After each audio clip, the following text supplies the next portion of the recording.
You're watching Forget Being Cool.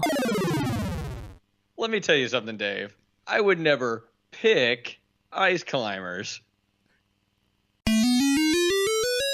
It's time for the button discussion. Hi, John. Hi, Dave. Dude, okay, we have played some games and to talk about them, and they've been like, well, this game's not for me. This game's whatever. This game isn't for anybody. No, Ice Climbers is terrible. It's broken. It's a broken, horrible game. And why do people even regard it as a possibility? Like, I know that Sakurai likes to troll us a little bit with Smash characters. This is ridiculous. You know, Duck Hunt Dog is a dumb character, but it kind of works. Mr. Game & Watch, kind of a dumb character, but it kind of works. The Ice Climbers works in Smash Bros., but this game is awful. Like this. This game is really hard, but not like Kid Icarus was when we talked about it last week, right? Right. Like Kid Icarus is hard because there's enemies that want to kill you and all these things, and you only have the one life. This is hard because trying to just maneuver is difficult. Right. Just trying to move between the levels of the gaps between things is impossible. It doesn't. So here's what happens, Dave. Dave, let me tell you this. Okay. You jump up and you knock a block out from above you. You jump up, you knock another block out next to it. Then you have to make a running jump, but not running first, because the forward momentum of your jump does not work physically. And while you're failing to do this, some jerk face comes back and puts the block back above your head. The jerk face being the enemy in the game. Yeah, no, it's the worst. I seriously never got the hang of that, that running jump angle, hit it the right way to get in between the things, right?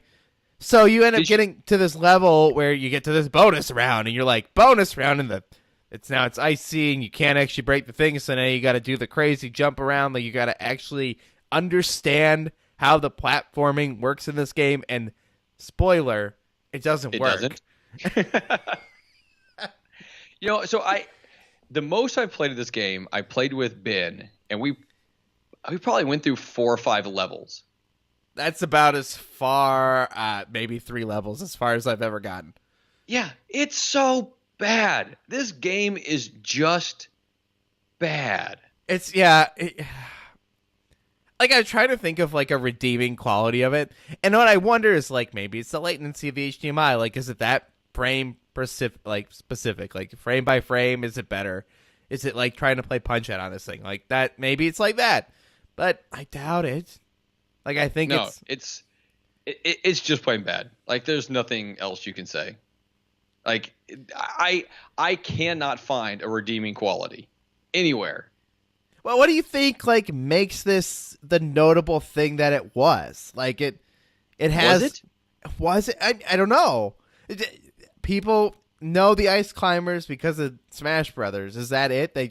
Sakurai said, just gonna throw the Ice Climbers in here. That'll be really weird. There had to be somebody who was a fan of Ice Climbers for that to have happened. Ice Climbers is the game that somebody went to Funkoland, saw it on there maybe this is good, and it's just a cartridge, no box, no instruction, and took it home and was like, well, they duped me again, got another crapper. That's what happens with this game. It's one of the 600 and whatever NES games, and it's just one of those ones that's a piece of garbage. You just throw it in the garbage. Do you consider this worth, if you saw this in a store, I don't know, for $5, would you add it to your collection? Is it even worth $5? I don't know. If I saw it for $1, yeah, just to have it in my collection. I don't know what this game is worth. I didn't look that up previous of this show. I probably should do that more often. While we're talking. It's kind of one of those things. It's one of the NES. It was notable enough to put on the NES Classic. Apparently. Yeah, I still don't understand that. So wow. So according to PriceCharting.com, the NES. It's about $15 no matter what version of it you have. The only one that's worth less is the Famicom version, which I'd probably rather have, honestly. It's probably actually neater to have that. Yeah. Do you think it's worth $15 to add to your collection of NES games? It would be worth $15 to add to my collection if my collection needed it. Like if I had enough things in my collection and been like, okay, my collection's big enough to try to get everything, and there it is. It's worth basically what I can find it for. But I'm not going to pay that. There's other NES games that sell for $15 that I would much rather have. Yeah, I'd rather have Kung Fu than this game, and Kung Fu's a bad game. But I like I also like Kung Fu. Kung Fu or Kung Fu? Kung Fu. Okay. Not Donkey Kong. Not Kung Fu. Donkey Kong Fu? Donkey Kong Fu. Yes. Can somebody make me a ROM hack of that, please, and send it to me over at forgetbeingcool@gmail.com? Thanks. That'd be great. Yeah, you're welcome. Yeah, I don't know, man. It's bad. It's bad. It's bad, and I don't know what else to say besides it's bad. If I had to give it a rating, you want to know what kind of rating I'd give it? I'm ready for your rating. Like 3 of those throw up emojis, the green faced ones with like the stuff coming out of their mouth, and then a rainbow and a unicorn.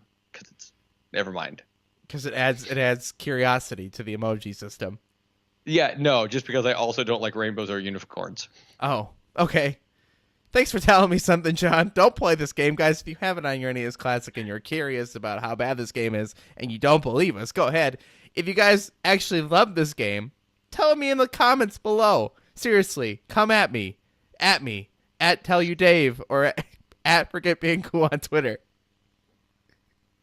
Guys, John and I will see you next week for another edition of the Button Discussion NES edition. I don't even know who you are anymore. I don't even know what happened there at the end.